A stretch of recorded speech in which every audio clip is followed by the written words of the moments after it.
लाल diary जो पिछले कई दिनों से चर्चा बनी हुई थी और जिसको लेकर आपने देखा कि विधानसभा के अंदर फिजिकल मैन हैंडलिंग तक हुई और अब उस लाल डायरी के काले पन्ने भी एक एक करके सामने आने लगे। अभी जो उसके कुछ अंश सामने आए हैं उससे कांग्रेस के अंदर और कांग्रेस की सरकार के द्वारा राजस्थान क्रिकेट एसोसिएशन और इस ढंग की चीजों के साथ पैसे के लेन देन की बातें भी सामने आ रही हैं। और अब इसमें इस लाल डायरी में तो राजस्थान के मुख्यमंत्री जी के लाल के भी कारनामे सामने आ रहे हैं।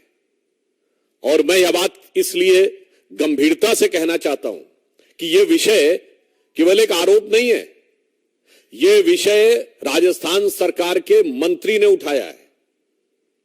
और मंत्री ने कहां उठाया है? सदन के पटल पर उठाया था। मेरे विचार से संवैधानिक दृष्टि से सरकार के मंत्री का सदन के पटल पर दिया गया वक्तव्य सबसे ऑथेंटिक या प्रामाणिक माना जाता है।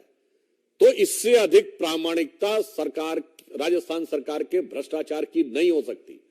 और मैं कांग्रेस के अपने विरोधियों को याद दिलाना चाहता हूं, हमने जब जब किसी भी प्रकार की बात कही है तो वो केवल आरोप नहीं लगाया है।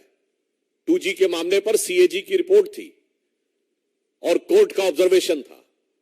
बोफोर्स के मामले में मैं याद दिलाना चाहता हूं, इसी प्रकार राजीव गांधी सरकार के मंत्री विश्वनाथ प्रताप सिंह जी ने आरोप लगाया था। आज अशोक गहलोत जी की सरकार के मंत्री, जिसे चंद घंटों में बर्खास्त कर दिया गया, राजेंद्र गुड़ा ने आरोप लगाया है। तो मैं कह सकता हूं this is going to be a Bofors movement for Rajasthan सरकार। The reason is been the allegation is by the government itself, क्योंकि कैबिनेट मंत्री सरकार होता है, सरकार का हिस्सा होता है। और इतना ही नहीं, उसमें इस ढंग के शब्द आ रहे हैं कि फोन करके पूछा जा रहा है कि मेरा पैसा दे दो, अभी तक दिया नहीं गया है। और फिर मुख्यमंत्री जी के PS से बात हो रही है और उसने कहा कि हम दे देंगे परंतु अभी तक नहीं दिया गया। यानी कांग्रेस जिन गारंटियों की बात करती है वो गारंटी सिर्फ ही नहीं, ये सब भी गारंटी है कि मेरे लिए काम कर देना, बदले में पैसा देंगे। और वो गारंटी सीधे कहां से जुड़ी हुई है? मुख्यमंत्री कार्यालय से जुड़ी हुई है। मुझे लगता है कांग्रेस के नेताओं को इस घटना के बाद शर्म से लाल हो जाना चाहिए था। मगर अफसोस की बात यह है कि निर्लज्जता के साथ कांग्रेस पार्टी और राजस्थान की सरकार इन चीजों को नजरअंदाज कर रही है। परंतु चिंता मत करिए, इस लाल डायरी की लाली आपको चारों तरफ वैसे ही नजर आएगी जिसमें मुख्यमंत्री जी के लाल भी सम्मिलित हैं। तो मैं कहना चाहूंगा आज कांग्रेस की स्थिति राजस्थान में वो हो रही है कि लाली मेरे लाल की जित देखूं तित लाल, और लाली देखन मैं गई मैं भी हो गई लाल।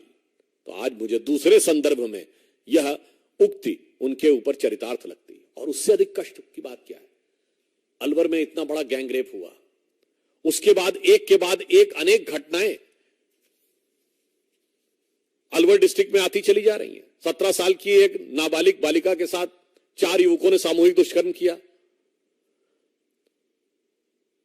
19 से 21 साल के बीच के आरोपियों ने एक और बालिका के साथ सामूहिक दुष्कर्म किया।